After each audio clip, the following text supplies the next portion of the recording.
This video serves as the preliminary project development guide for IDLT 703, the projects that you'll be developing with Dixon Co. I provided a table of contents for you so you can more easily access the information in this presentation. I'm going to provide the slides for you as well.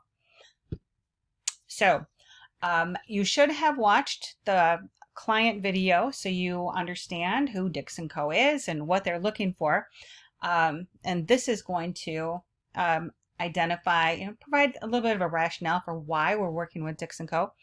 and help you set your expectations for the project and the work that you're going to be doing, and so on and so forth. So let's get started with the rationale. So you may be wondering why Dixon Co., a design agency, is your client for an instructional design project. For instructional design projects. Well, more and more businesses of all types are striving to launch e-learning initiatives, striving to launch e-learning initiatives to help increase their awareness, to bolster their authority in an area, to develop new authority in a new area that they're trying to venture into. And, there are a lot of startup businesses that are doing this as well. So, typically, these businesses don't have background in learning experience design. They don't have any background in teaching or education. And there's this trend of all sorts of fee-based courses popping up all over the internet and being promoted over, YouTube, all the socials. And by and large, a lot of this stuff is crap. And so at least Dixon Co. is aware that if they're going to launch a learning initiative, that it should be a quality initiative, and they're reaching out to you because you're the experts. And so your team's job is going to be to propose strategies that change makers can use to move forward. And then you'll begin to design and develop learning interventions and the structures necessary for the next step. So I want to really reinforce that you are the experts. And I keep saying that because I know some of you don't feel like experts, but you are. You have experience. You have experience in the world. You have experience from a job, whether it's instructional design or not. You have your coursework, and you have all the resources. You have access to resources, your instructor, your classmates, all of that. Now I want you to compare that to somebody who has never been in education before, who has never even thought about how to design instruction. You have a lot on them, okay? You know a whole lot more than they do. So I want you to hold your head high and realize that you're the experts. These projects are real and they're going to be implemented, and your work is going to directly contribute to that. And as I said before, you have the expertise. You can inform, educate, and guide your client. What you're going to be doing is offering guidance along with options and your recommendations for optimal directions and choices. You're going to get to create a proposal and a pitch. You're going to develop a project, and you're going to get to present your final project to Dixon Co. You're going to be getting feedback from real world designers. So you're going to get some help really ratcheting up your graphic design skills and your ability to present your ideas. And why Dix & Co? I explained why it makes sense for the company. But why did I think this would be a good opportunity for you? Well, they're really great people to work with, and they do exceptional work. The members of Dix & Co are really supportive, and you know what? They're really excited about working with you, and they're very eager to share their experience and expertise. I've written a bunch of other things here, but really what I found is that they have expertise in areas that our program doesn't cover very well, but they're areas that are really going to give you a competitive edge. So things like creative design, visual design, production, promotion, things like that. And so I'm hoping that you get excited by these opportunities and want to really take advantage of them. So again, beating a dead horse, not really. Anyway, set your expectations. You're the expert. You're going to be provided ideas of what the client is looking for.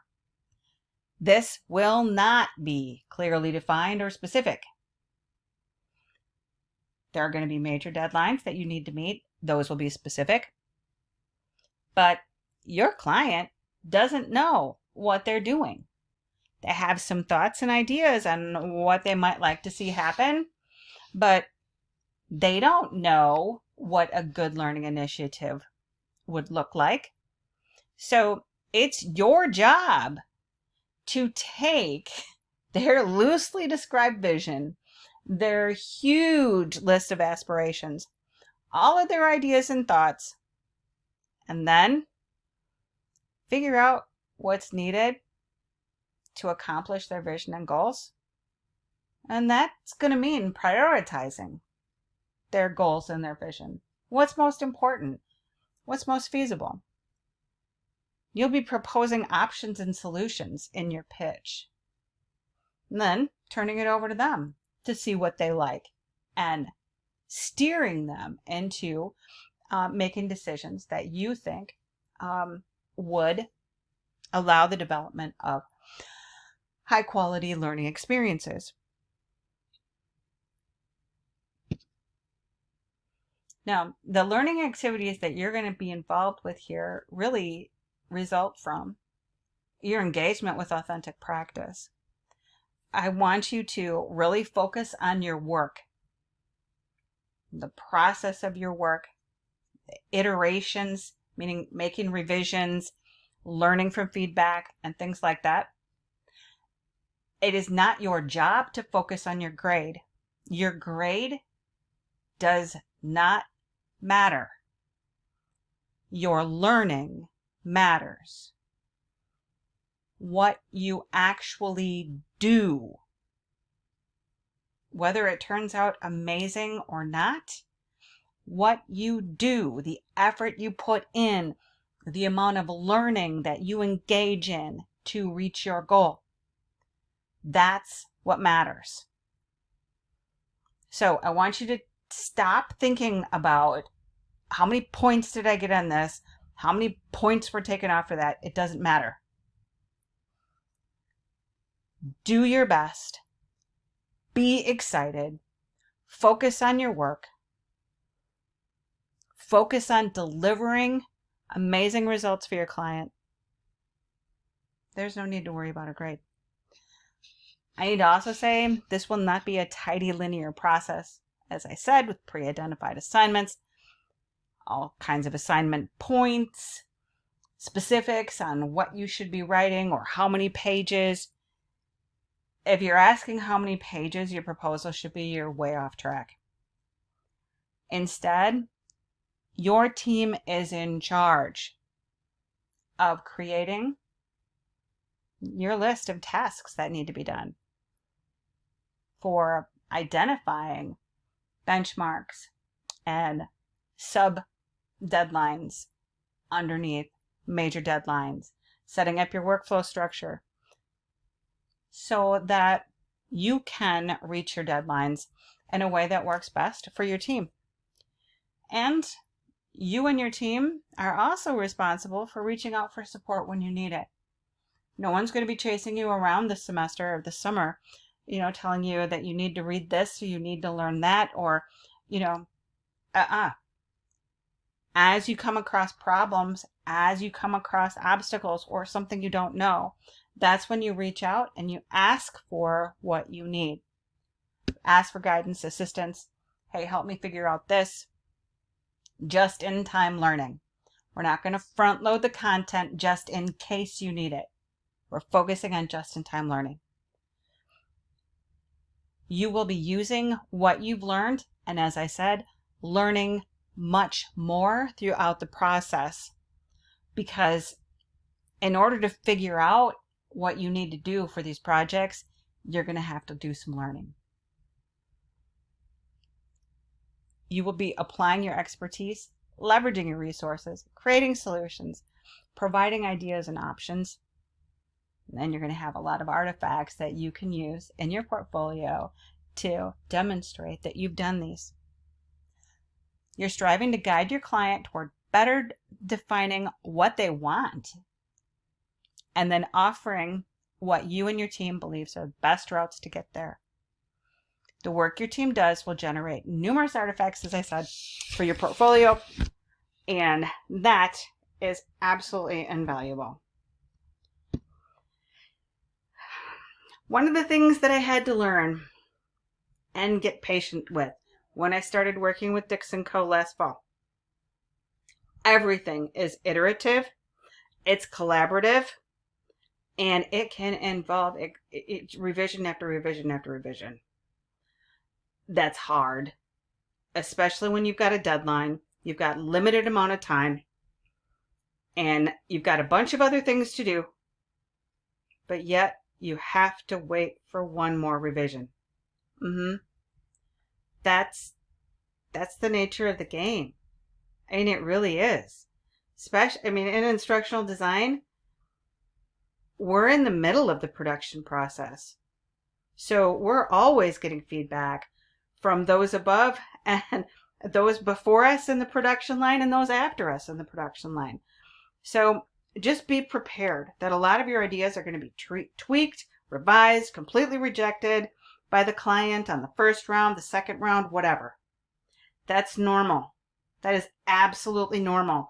That's not about you not doing well. That's not about you missing the mark. Not at all. That is something that you should expect. Because one of the things that I've learned is that if there's nothing that I have to tweak, my client hasn't really looked at the work. And when we get to the next step, they're going to have a lot of revisions because they weren't really thinking about it the first time through. So when you get feedback on something that you submit and they say, I'm thinking about this a little differently, and can we do this, and what about that, and all of that, that means your client's interested in what you're doing, and you should look at it as a gift. Your proposal presentation, your pitch, is a starting point for the client and their team to formulate and articulate their ideas more concretely. Because what you're doing is you are providing sort of a sculpture, so to speak, of their raw ideas that they provided you in the beginning. And they're going to critique that sculpture, and they're going to tell you where you need to smooth out some lines there, where you need to add something more here, where you need to, change the color on this, that, or the other. But you're giving them material for them to develop. That's how you should look at this. So your pitch provides everyone the opportunity to actually work with their ideas. And you guide that process. That's what a pitch is about. That's about you putting together the process of showing them what their ideas were and guiding them through the finessing process. So be excited by their active involvement. And as I said, always anticipate revisions. Timeline and project tracking. Your timeline for client deliverables will be provided at the pitch and the final presentation. You'll get them during the first week of class. You will not have them when class opens. We're still working to finalize some of those deadlines. Your group should negotiate your internal project timeline for group workflow, and this should be managed, monitored, and communicated by your team's project manager. I'm working to get you access to Dixon Co's Slack for instant communication with our contacts, and getting you on Asana for authentic project management. And your team should be sure to use Drive, to use Google Suite tools, so that all of your work is being shared across your team. And you should make sure that you've shared that work with your instructor and me, Beth. I'm at King E UW. And you should also make sure that Savannah Dixon at Dixon Co. and Ashley at Dixon Co. are shared on those documents as well. Now, you don't have to share all of your documents, but the most important development documents you should. Okay, so a tentative overview of this process is provided here. I'm not going to read this step by step. You can go through that on your own time, but what I want to start out with is the first couple weeks of the course. You should really be focused on learning about your projects, researching deeper into comparable initiatives, comparable organizations. You should be organizing your team, getting to know each other, establishing your roles, attending the project kickoff if you possibly can. Have questions prepared for the project kickoff if you can. If you have questions after the project kickoff, you should provide them to your contact with Dixon Co. And the rest of this is just step by step about your developing your proposal, developing your project, and peer review, critique, final project, so on and so forth.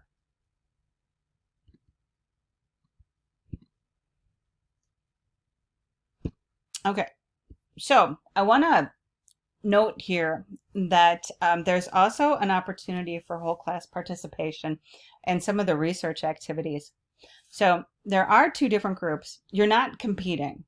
So, I mean, you're not. So, and you can share information back and forth. You can divide and conquer, which is honestly what I would do if I were you. Within the initial research, there are some areas of context, learning needs, trying to identify who the potential learners are here, and developing their learner profiles, personas. Those are things that I think the groups can collaborate on and, discuss this amongst yourselves. But I think that having uniform agreement on context, learning needs, learner personas across the two groups instead of having different ones makes sense, because essentially you are developing two separate strands of a larger umbrella project. You should have very similar learners or target market. You should have very similar learner profiles and personas.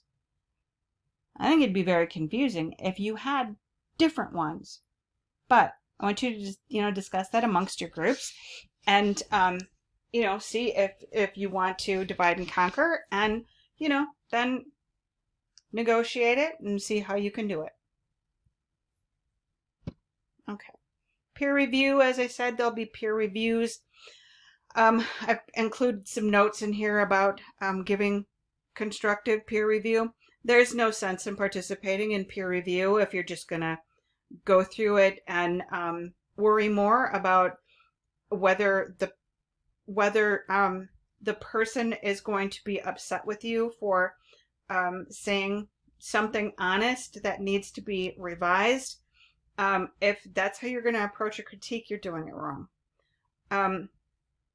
You're not doing anybody any favors by going into a critique just saying nice things. So you should always use a nice tone, be professional, but you should be honest, and you should really give rigorous critique.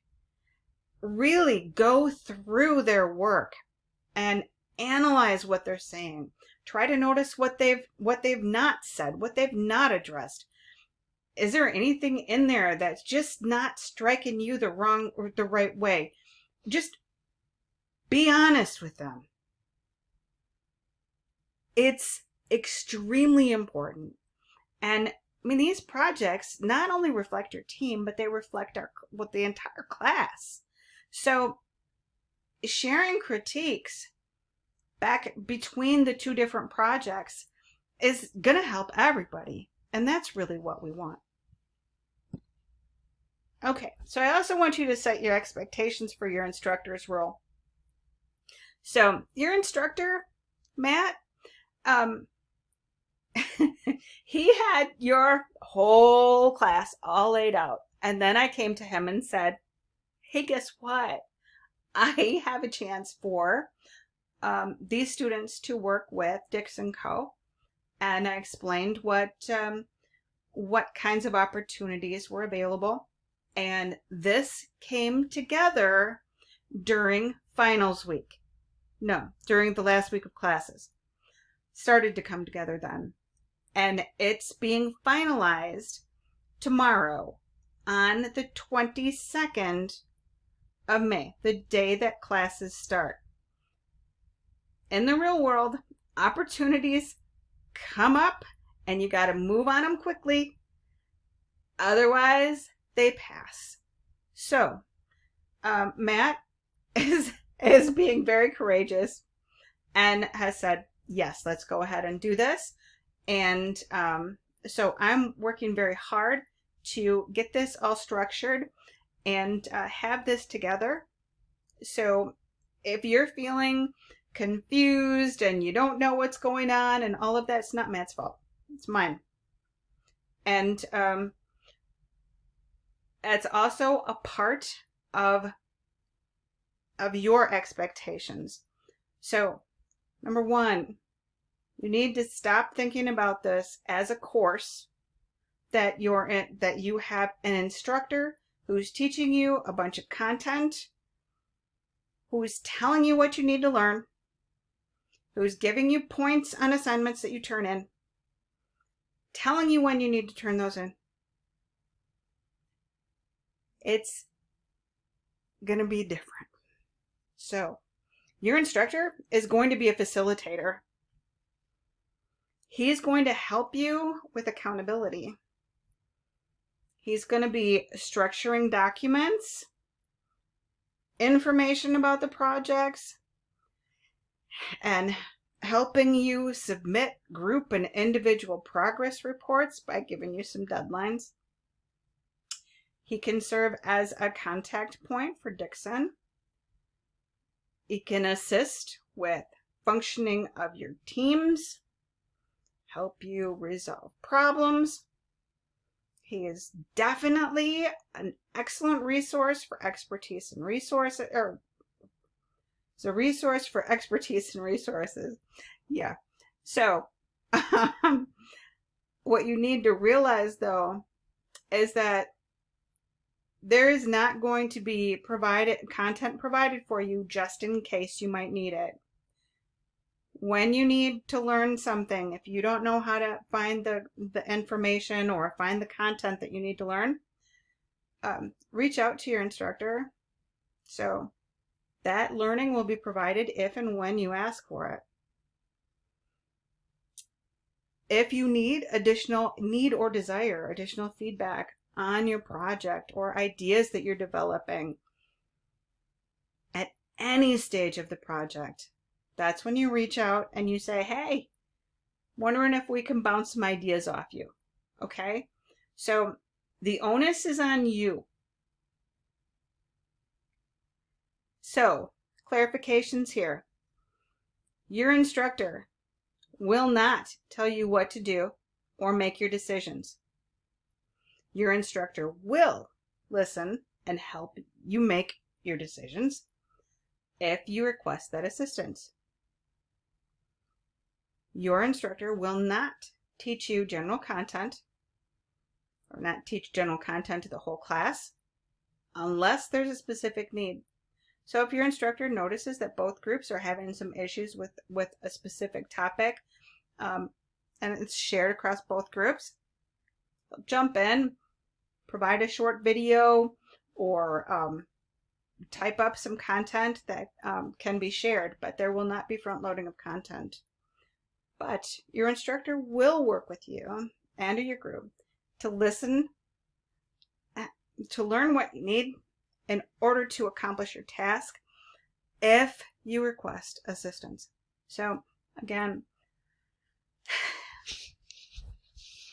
this entire opportunity is what you make of it.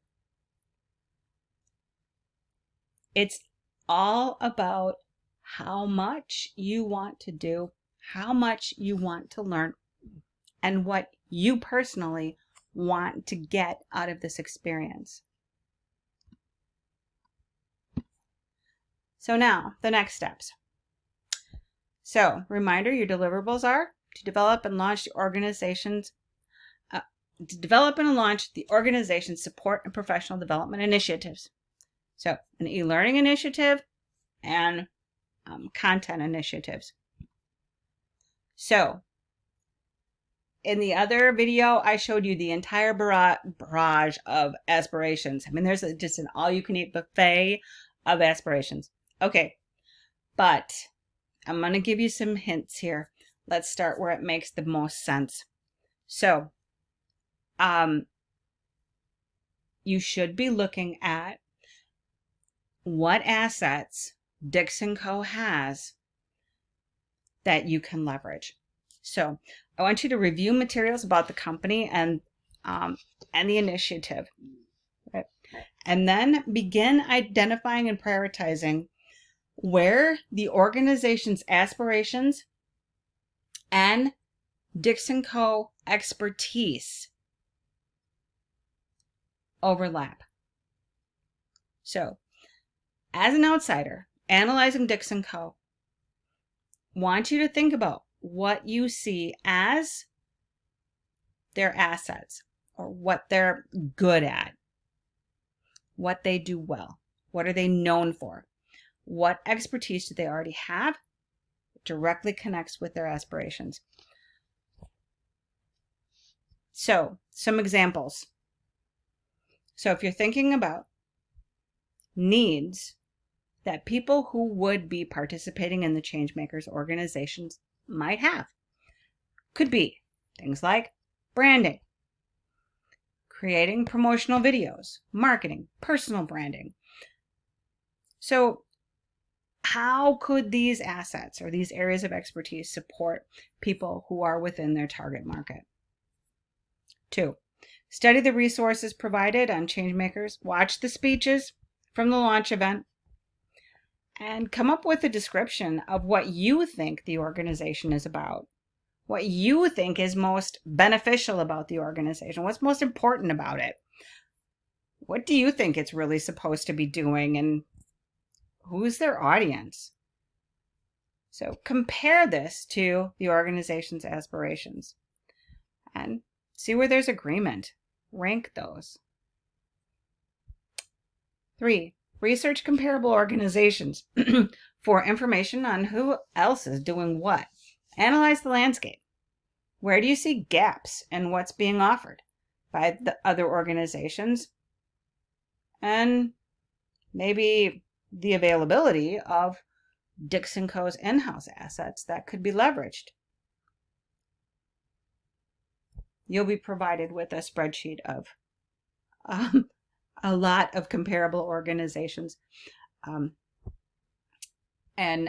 you can grab some of those and use that to start your research. But this should get you started. And I really think that starting with these 3 steps is going to help you get off to a good start in establishing the direction that you want to start developing your project. So I want to remind you that assistance, support, guidance, whatever, is available to you at the asking. Okay. So if you have questions, please reach out to your instructor. Please feel free to reach out to me. Again, my name is Beth King, and my email is kinge@uww, and that will be provided for you on Canvas. I wish you all the best of luck and great success with this project. I hope you all get excited about it and make the best of it.